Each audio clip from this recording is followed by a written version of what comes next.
Good morning दोस्तों, स्वागत है आप सभी का आपके अपने YouTube चैनल ब्लेजर्स कॉन्सेप्ट में।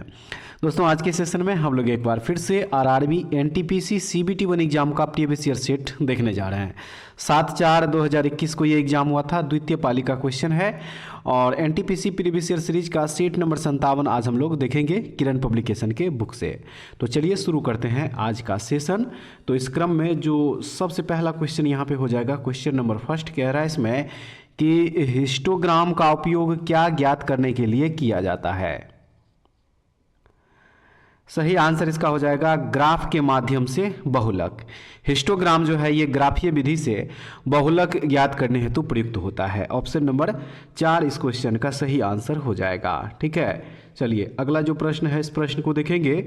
पुलित्जर पुरस्कार विजेता प्रथम भारतीय का नाम बताएं। तो वह थे गोविंद बिहारी लाल।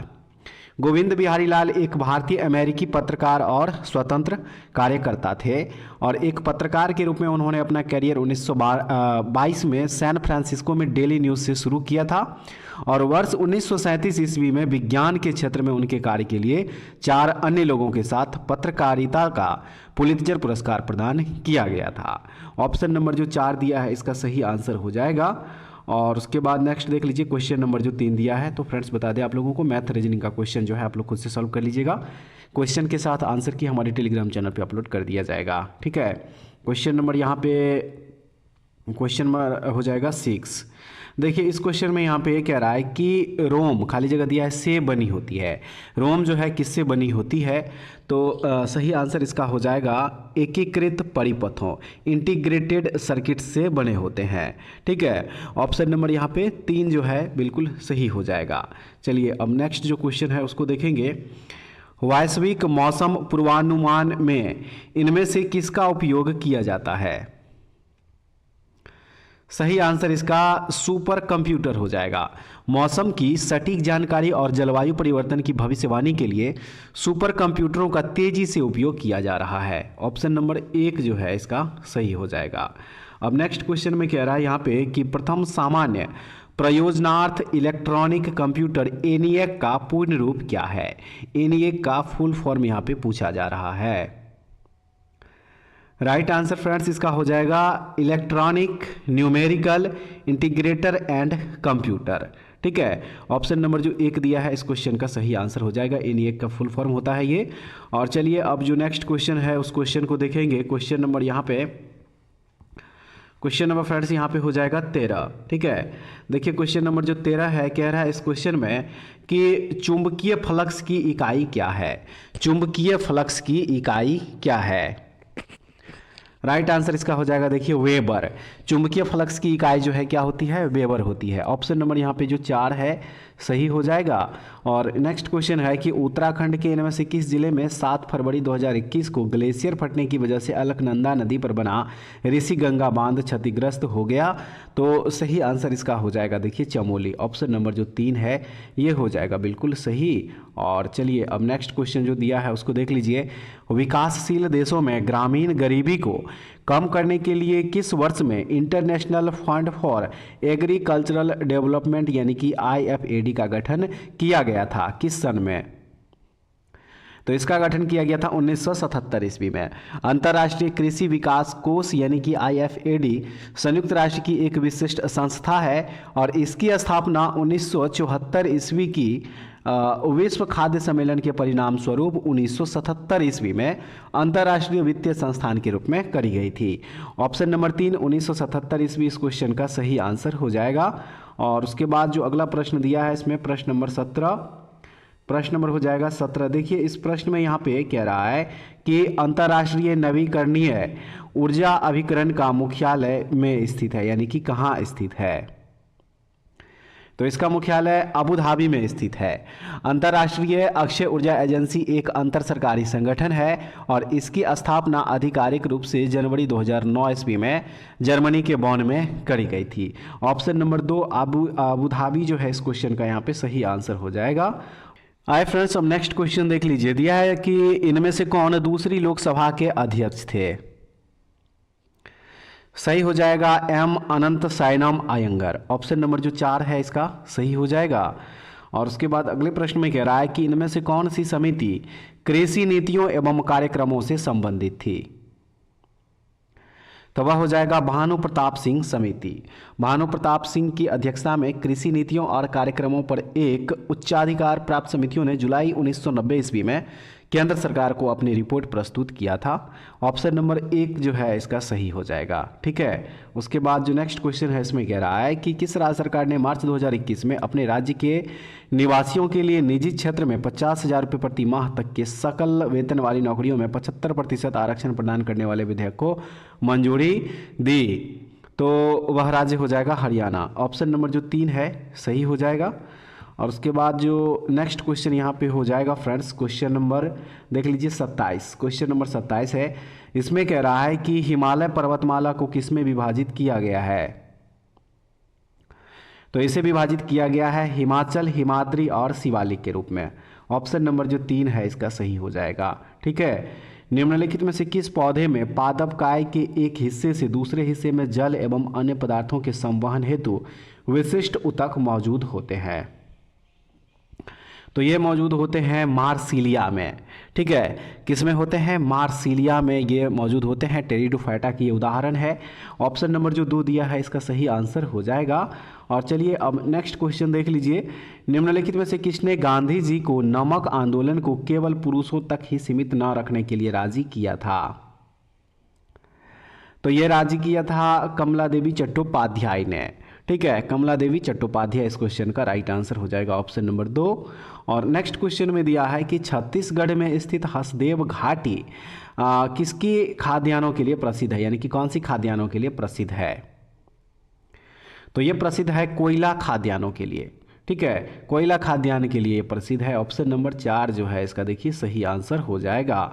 और उसके बाद नेक्स्ट क्वेश्चन देख लीजिए फ्रेंड्स, क्वेश्चन नंबर हो जाएगा 33। ठीक है, क्वेश्चन नंबर 33 इसमें है कि सहायक संधि की प्रणाली को स्वीकार करने वाला भारतीय मूल का पहला शासक कौन था। तो वह शासक था हैदराबाद का निजाम। सहायक संधि प्रणाली का उपयोग जो है लॉर्ड वेलेस्ली के द्वारा भारतीय राज्यों को ब्रिटिश राजनीतिक सत्ता की सीमा के अंतर्गत लाने के लिए किया गया था। और इस सिद्धांत के अंतर्गत हैदराबाद के निजाम जो है 1798 ईस्वी में सहायक संधि को स्वीकार करने वाले पहले भारतीय शासक बने थे, जिन्होंने ब्रिटिश संरक्षण को स्वीकार किया था। ऑप्शन नंबर 2 हैदराबाद के निजाम इस क्वेश्चन का सही आंसर हो जाएगा। चलिए अगला प्रश्न देखेंगे, निम्नलिखित में कौन सा संगठन ओलिगोपोलिट्स के बीच के अनुबंध का सर्वोत्तम उदाहरण है। तो वह है ओपेक। ओपेक संगठन पेट्रोलियम निर्यातक देशों का संगठन। ओपेक एक अंतर सरकारी संगठन है जिसमें 15 तेल उत्पादक और निर्यातक देश शामिल है। ऑप्शन नंबर जो 1 दिया है इसका सही आंसर हो जाएगा। और चलिए अब नेक्स्ट जो क्वेश्चन होगा उस क्वेश्चन को देखेंगे फ्रेंड्स। क्वेश्चन नंबर यहाँ पे हो जाएगा 40। ठीक है, क्वेश्चन नंबर 40 होगा। और दिया है इस क्वेश्चन में कि विजया बैंक और देना बैंक का विलय इनमें से किस बैंक में हुआ है। तो इसका विलय हुआ था बैंक ऑफ बड़ौदा में। 2019 ईस्वी में जो है इन दोनों बैंकों का विलय जो है बैंक ऑफ बड़ौदा में हो गया। और इस विलय के बाद जो है यह भारतीय स्टेट बैंक और पंजाब नेशनल बैंक के बाद देश का तीसरा सबसे बड़ा बैंक बन गया है bank of Baroda. Option number 4 जो है इसका सही आंसर हो जाएगा। नेक्स्ट क्वेश्चन देखेंगे, दिया है इसमें कि विश्व प्रसिद्ध स्वर्ण मंदिर की आधारशिला किसने रखी थी। विश्व प्रसिद्ध स्वर्ण मंदिर की आधारशिला किसने रखी थी। तो सही आंसर इसका हो जाएगा यहाँ पे ऑप्शन नंबर 3 हजरत मियाँ मीर जी। ठीक है, हजरत मियाँ मीर जी जो है देखिए इस क्वेश्चन का यहाँ पे करेक्ट आंसर हो जाएगा। ऑप्शन नंबर जो 3 है ये बिल्कुल सही हो जाएगा। चलिए अब नेक्स्ट जो क्वेश्चन दिया है इस क्वेश्चन को देखेंगे। आइए फ्रेंड्स अब देखते हैं नेक्स्ट क्वेश्चन। इस क्वेश्चन में दिया है कि भारत में स्वदेशी आंदोलन की शुरुआत किस दौरान हुई थी। सही आंसर इसका हो जाएगा बंग भंग विरोधी आंदोलन के दौरान। स्वदेशी आंदोलन की शुरुआत जो है ये बंगाल विभाजन का विरोध करने के लिए किया गया था, जो बाद में पूरे देश में एक जन आंदोलन में बदल गया। ऑप्शन नंबर जो 4 दिया है इसका सही आंसर हो जाएगा।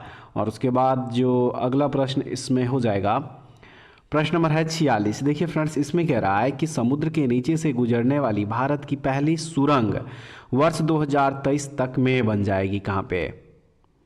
तो सही आंसर जो इसका हो जाएगा वो हो जाएगा option number 2 Mumbai. Option number 2 इसका राइट आंसर हो जाएगा।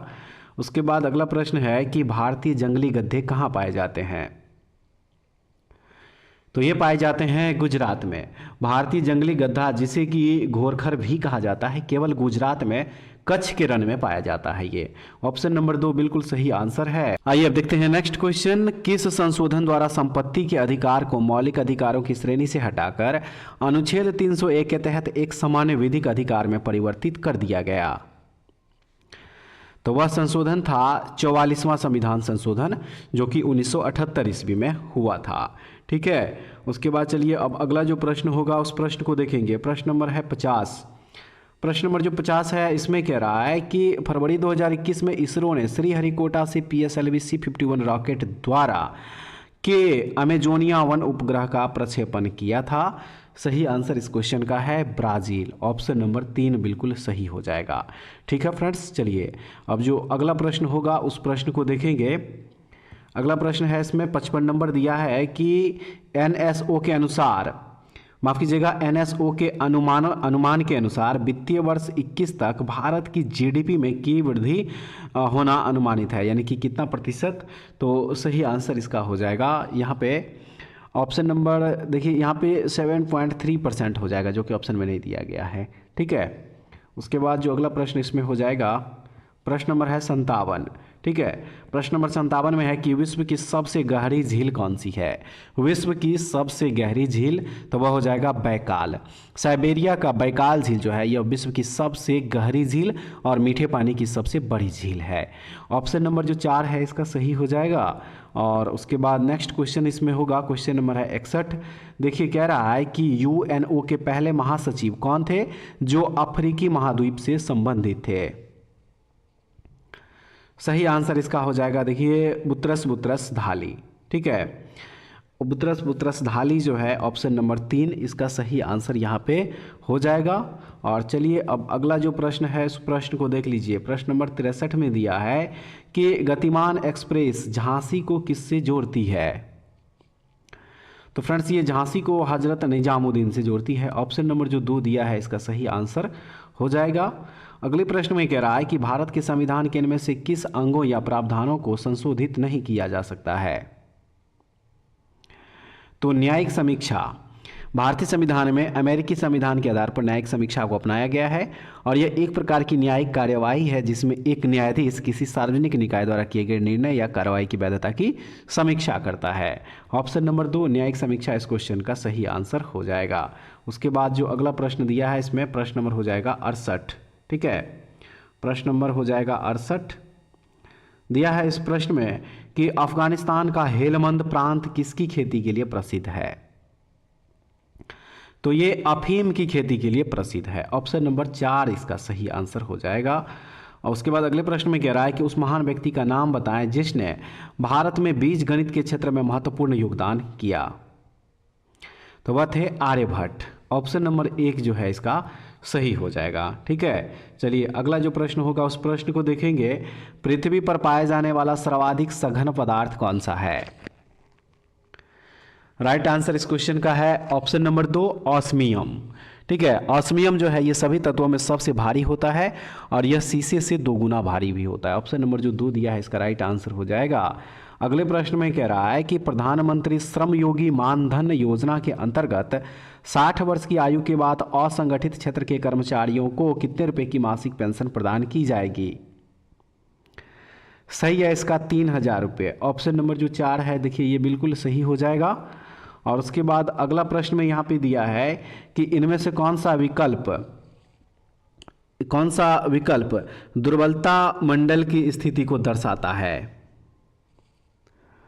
राइट आंसर इसका हो जाएगा देखिए अस्थल मंडल के नीचे। ऑप्शन नंबर जो 2 दिया है इसका यहाँ पे सही आंसर हो जाएगा। अगले प्रश्न में कह रहा है कि भूकंप की किन तरंगों में अनुप्रस्थ विस्थापन शामिल है? तो वह हो जाएगा एस तरंगे। ठीक है, एस तरंगे इस क्वेश्चन का यहाँ पे सही आंसर दिया गया है। नेक्स्ट क्वेश्चन में कह रहा है कि इनमें से किसने गांधी जी को ब्रिटिश भारत की यात्रा करने और वहां की भूमि और लोगों के बारे में जानने की सलाह दी थी? किसने ये सलाह दी थी? तो चलिए इसके लिए ऑप्शन देख लीजिए। ऑप्शन जो दिया गया है, राइट आंसर फ्रेंड्स हो जाएगा ऑप्शन नंबर 4, गोपाल कृष्ण गोखले ने ये इनको सलाह दिया था। ऑप्शन नंबर 4 राइट आंसर है। चलिए अब अगला प्रश्न देखेंगे। इस प्रश्न में है कि परीचकली इनमें से किस प्रदेश का लोकप्रिय लोक नृत्य है?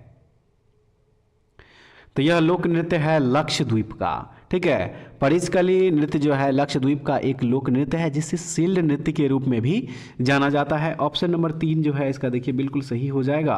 और अगले प्रश्न में कह रहा है कि सुभाष चंद्र बोस 1939 में त्रिपुरी अधिवेशन में गांधी जी के किस उम्मीदवार को हराकर पुनः भारतीय राष्ट्रीय कांग्रेस के अध्यक्ष चुने गए थे? तो ये पट्टाभी सीतारमैया को हराकर जो है कांग्रेस के अध्यक्ष चुने गए थे। ऑप्शन नंबर 2 इसका बिल्कुल सही हो जाएगा। अगला प्रश्न देख लीजिए फ्रेंड्स, दिया है कि इसरो ने फरवरी 2021 में हिंद महासागरीय क्षेत्र की निगरानी करने हेतु DRDO द्वारा विकसित कौन से नामक उपग्रह का प्रक्षेपण किया था? सही आंसर इसका हो जाएगा सिंधु नेत्र नामक उपग्रह। ऑप्शन नंबर 3 बिल्कुल सही है। ठीक है, चलिए अब अगला जो प्रश्न दिया गया है इस प्रश्न को देखेंगे। प्रश्न नंबर फ्रेंड्स यहाँ पे हो जाएगा 84। देखिए इस प्रश्न में है कि लोकसभा टीवी और राज्यसभा टीवी के विलय के बाद नवगठित संसद टीवी के CEO का नाम क्या है? तो राइट आंसर इसका हो जाएगा ऑप्शन नंबर 3 रवि कपूर। ठीक है, ऑप्शन नंबर जो 3 है इसका सही हो जाएगा। और फ्रेंड्स अब यहाँ से आगे मैथ और रीजनिंग का ही क्वेश्चन है, तो इसको आप लोग खुद से सॉल्व कर लीजिएगा। क्वेश्चन के साथ आंसर की हमारे टेलीग्राम चैनल पर अपलोड कर दिया जाएगा। ठीक है फ्रेंड्स, उम्मीद करते हैं आज का सेशन भी आप लोगों के लिए काफ़ी यूजफुल होगा। जरूर देखिएगा फ्रेंड्स इस सेशन को, उसके बाद कमेंट्स में बताइएगा कि आप लोगों को इस सेशन का क्वेश्चन जो है कैसा लगा। ठीक है, ऐसे ही वीडियो के लिए हमारे चैनल से जुड़े रहिए। अगले वीडियो में दोबारा फिर से मिलते हैं, तब तक के लिए जय हिंद।